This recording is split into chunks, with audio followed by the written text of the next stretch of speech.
Today on In the Squadron, Sloth, Warren, and myself, we got to sit down with Lieutenant General retired Daniel Fig Leaf. He used to be the Vice Commander of U.S. Space Command and the Deputy Commander of U.S. Pacific Command. Let's join the conversation. Relations, rich and poor, everything. Mm-hmm. So I don't want to make space a battleground. We have to protect our access and our capabilities. But man, I think it is truly different and special, and the U.S. responsible leadership on space law and policy is our most important role. Okay. Eric and I had been talking about multi-domain ops earlier, so this may actually pull right into it, space being a domain, then cyber being a domain as well.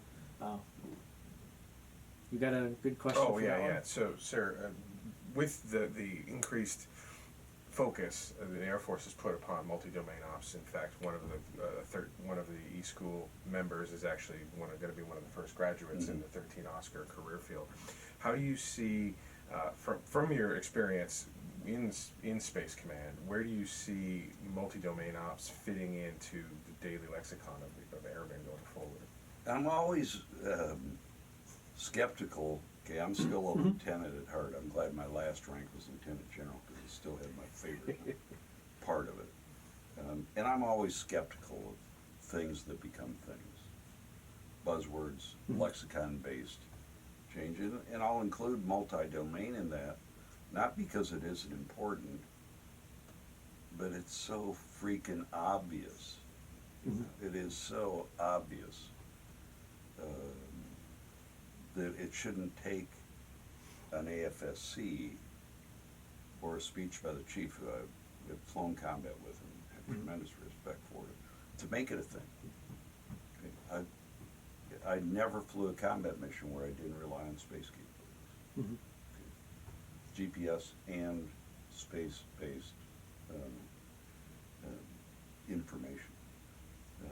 I never flew a combat mission where there wasn't a joint element. And it may have been airplanes in the air domain from the Navy and the Air Force Reserve and the Air National Guard and from our NATO coalition partners in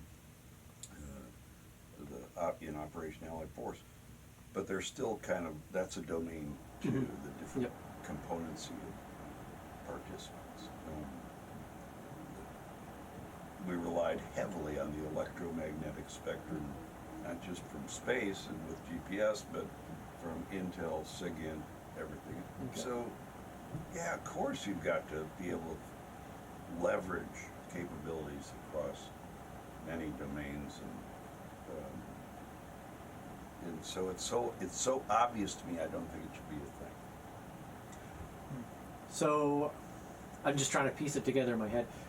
So it's almost like joint, if we use that as an example. Joint was just an obvious thing. We just had to start doing it. We didn't make a joint officer.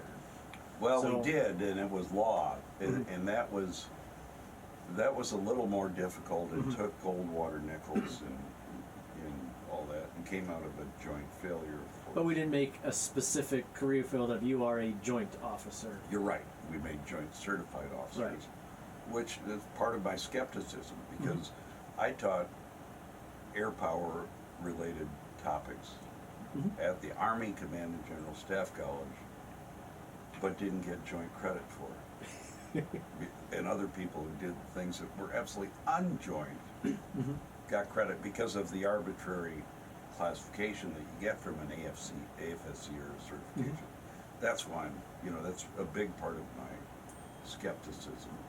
I can understand it. I did 3 years with the 10th Mountain Division, but I'm not a joint officer. Exactly. So it gets a resounding whatever from me. But that doesn't mean it's not important. I think having a sense of the different domains and the interaction of capabilities and threats from those domains is really important. I don't click like on Facebook. That's pretty good. That's good.